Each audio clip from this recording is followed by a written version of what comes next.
பிகினர்ஸ்க்காக mutton குழம்பு recipe தான் பார்க்க போகிறோம். என்னெல்லாம் அரைக்கணுன்றத செட் 1, 2, 3ன்னு போட்டிருப்பேன். அதே மாதிரி இன்க்ரீடியன்ட்ஸ் என்னன்றதை பாஸ் பண்ணி எல்லாத்தையும் எடுத்து வச்சுக்கோங்க ஃபஸ்ட்டு. குழம்பு மசாலா அரைச்சது வந்து நம்ம சேனலில் ஏற்கனவே இருக்குது. அது இல்லாதவங்க அந்த மிக்ஸ் மசாலாவுக்கு பதிலாக மிளகாப்பொடி 1 ஸ்பூன், மல்லிப்பொடி 2 ஸ்பூன், மட்டன் பொடி கொஞ்சம் கூடுதலாக போட்டுக்கோங்க. மட்டன் தனியாலாம் வேக வைக்கல, இது கூடவே சேர்த்து தான் வேக வைக்க போகிறோம். இந்த மாதிரி 1 பை 1ஆ நீங்கள் வதக்கிட்டே வாங்க. ஒரு தக்காளி கட் பண்ணி போட்டுட்டு ஒரு தக்காளி அரைச்சி ஊற்றியாச்சு. இதெல்லாம் நல்லா வதங்கினதும் மசாலா பொடி போட்டு வதக்கியாச்சு. தயிர் அதுக்கப்புறம் சேர்த்துக்கலாம்.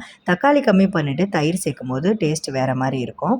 இப்போது வாஷ் பண்ண மட்டனை அதில் போட்டு கொஞ்சம் நேரம் அப்படியே மூடி வைங்க. அதுவே தண்ணி விடும். அதுக்கப்புறம் தேவையான அளவு தண்ணி ஊற்றிட்டு உப்பெல்லாம் டேஸ்ட் பார்க்குறது பார்த்துக்கோங்க. உப்பு தேவைப்பட்டால் போட்டுக்கலாம். உருளைக்கிழங்கு வேணுன்றவங்க போட்டுக்கோங்க.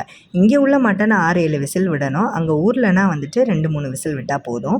தேங்காய் கூட கசகசை இல்லைன்னா முந்திரி மட்டும் சேர்த்து அரைச்சிக்கலாம். அரைச்சதை கொஞ்சம் ப்ரெஷர் ரிலீஸ் ஆனதும் சேர்த்து நல்லா கொதிக்க விட்டு கொத்தமல்லி இலை தூவி ஆஃப் பண்ணிடுங்க. கொஞ்சம் நேரம் கழித்து திக்காயிடும்.